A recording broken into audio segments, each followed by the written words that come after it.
Alrighty, thanks for joining me today. My name is Chase Moses, and today I would like to talk about the Razor Pages movie tutorial put out by Microsoft that I used to complete this assignment for my CIT 365.NET development course. I post the link in the description if you would like to take a look at that. Again, put through Microsoft. We're going to go ahead and get started. So this is Razor Pages, so web development. Right, you got your home page, you got your privacy page, which are located right here and right here. And then we have our index for our movies. So if we were to drop down this movie page here, or movie folder, you can see that I have create, delete, details, edit, and index. The index is what we're looking at as of right now. We can do a couple of different things. The tutorial has us go through and create just a movie, right, after we get this all loaded up and put together. I'm just putting in random values here. You can see that it's been added. They'll actually also have you go through and click the edit. They'll have you take a look and goof around with it, right? So maybe we'll say this is actually G. Probably isn't, but you have Ghostbusters, Ghostbusters 2, right? And you can view the details of each of those and edit those accordingly if you would like. Maybe this is PG-12, which I know does not exist. But you can see that the edit, the delete, or the details work. If we want to delete this and say, actually, we don't want to have that here, it's gone. The tutorial also has you go through and set up your own filtering. So I can filter out just based on comedy, or if I want to do rom-coms, I can do that as well, or westerns, right? Or if I wanted to search for a specific movie, maybe Ghostbusters 2, I can type in 2, and you can filter out that way as well. So the tutorial has you go through all of that. A couple things to note here. This was all done using a local database, and we used what was called scaffolding items to do all of your different pages for create, delete, update, read, all that kind of stuff.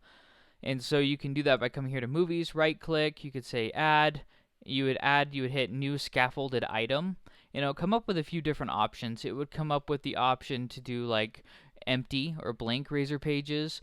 You could use Razor Pages using Entity Framework, and Razor Pages using Entity Framework using CRUD operations, right? Create, read, update, and delete. And so that's the option that I selected, the CRUD option with Razor Pages using Entity Framework.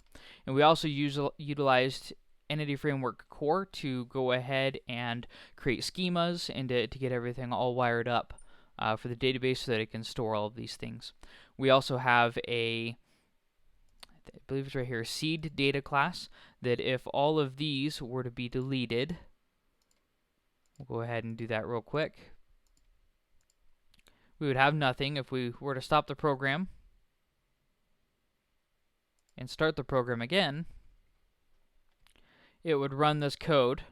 It would see that there's nothing in the list, and it would go ahead and it would just add the different movies. It would seed the database to start off with, and as you can see, they're all listed back there again. So using Entity Framework, we're able to take care of the migrations for schema building and everything for your database. We can access that by coming here to our SQL Server Object Explorer, and you can see that I already have it pulled up. Here's my database, here's my tables, and we've got our data here. So if we right click this and we say view data, you'll see that it shows everything up as far as the information that's contained in this page. If you want to view the designer, if you want to view the actual creation of the table and the specifications of it, you can click on View Designer. Sorry, right here. You say View Designer, and it'll pull up this page.